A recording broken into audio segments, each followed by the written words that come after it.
い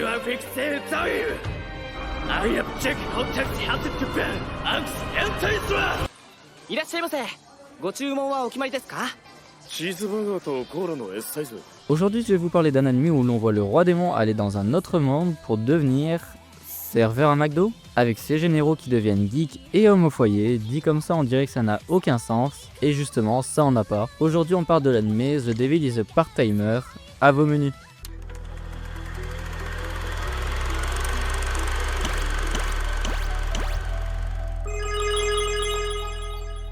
別にいらないんだけど。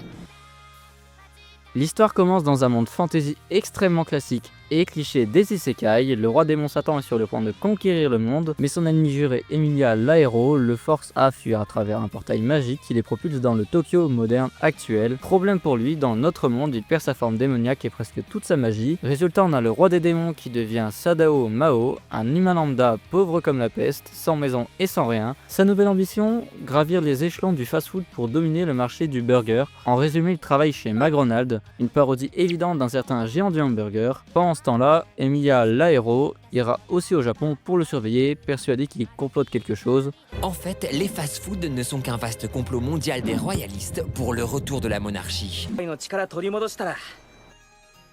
Au niveau des points positifs, on peut parler du fait que c'est un concept absurde mais exploité intelligemment. On a un choc entre fantasy épique et quotidien banal qui est parfaitement utilisé. On voit un ancien tyran démoniaque débattre de promotions internes avec le sérieux d'un général préparant une guerre. Ça fonctionne étonnamment bien et l'anime y joue constamment sur ce contraste. Conquérir le monde ou optimiser les ventes de frites en leur donnant la même intensité dramatique, c'est complètement idiot et c'est justement ça qui est drôle. De toute façon, on le voit, il y a un humour basé sur le décalage. L'humour repose moins sur le surplus de choses que sur le contraste abusif entre deux choses qui n'ont rien à voir et qui sont mises au même niveau. Mao parle souvent de stratégie militaire comme un commandant d'une armée pour attirer des clients dans un fast-food. Emilia, elle, traite chaque situation comme si une apocalypse était imminente et interprète tout ce qu'ils disent très mal pour au final se retrouver idiote à chaque fois parce qu'il n'y a rien du tout. Et autour d'eux, les humains les trouvent juste normales. C'est un humour plus posé que certains animés parodiques, mais il est vraiment efficace. En tout cas, il a été très efficace sur moi. Aussi, on a des personnages attachants. Mao, c'est pas juste une blague ambulante. Il est ambitieux, travailleur, presque admirable, surtout dans la saison 2, pour quelque chose que je ne vous spoilerai pas, mais qui moi m'a beaucoup touché. Il devient même attachant au fil du temps de ce fait-là. Et Emilia, elle, censée être l'héroïne noble, se retrouve coincée dans un job, elle aussi, tout en surveillant constamment le roi démon et ses généraux, quitte à se retrouver ridicule des fois. On a une dynamique entre mélange de rivalité, tension comique et évolution progressive des relations entre les personnages. Même les personnages secondaires sont assez bien développés, notamment Alciel ou Ashia de son nom japonais, le bras droit démoniaque qui est devenu expert pour tenir une maison comme une vraie femme au foyer. Certains leur demanderont des fois si c'est pas leur mère pour la vanne. Donc ouais, dans l'anime on voit le général des armées des enfers qui court pour aller chercher des choux en promo au supermarché. Ça m'a un peu fait penser au décalage qu'on a entre Saitama et son rôle de héros. Et malgré ce côté comique, quand l'action revient, elle surprend. L'anime renonce pas totalement à la fantaisie, et quand les enjeux du monde d'Ente à Isla, le monde de Mao et Emilia refont surface, les combats peuvent redevenir étonnamment sérieux et ils sont plutôt bien animés. On pourra d'ailleurs noter que l'animation est vraiment bonne pour les deux saisons, malgré qu'elle change beaucoup entre la première et la deuxième saison. D'ailleurs, si tu aimes ce style de vidéo, n'hésite pas à t'abonner, on vise les 550 abonnés avant avril.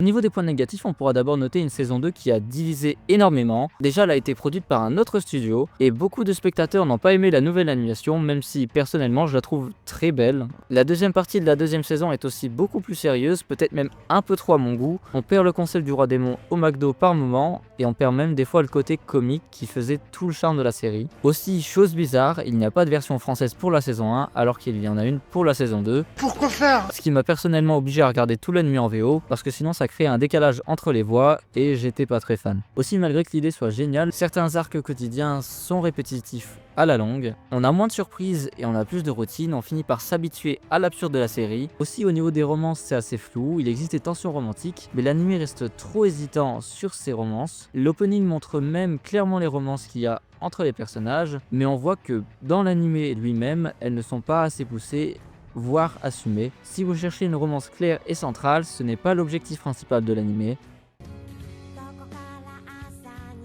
En conclusion, The Devil is a Part-Timer n'est pas un animé d'action pur, ce n'est pas non plus une simple parodie cliché, c'est un ensemble de situations comiques déguisées en isekai inversé, il transforme la conquête du monde en conquête du McDo, et étrangement, ça fonctionne très bien. Si vous aimez les concepts absurdes mais cohérents, les dynamiques de personnages assez bien écrites, l'humour basé sur le contraste et un peu de fantaisie en arrière-plan, alors ça vaut clairement le coup d'essayer d'aller voir. D'ailleurs, j'en ai pas parlé avant, mais au niveau des saisons, la saison 2 est sortie assez récemment malgré les critiques. J'ai bon espoir d'une saison 3, et si ça arrive, j'ai hâte de la voir. ではもういい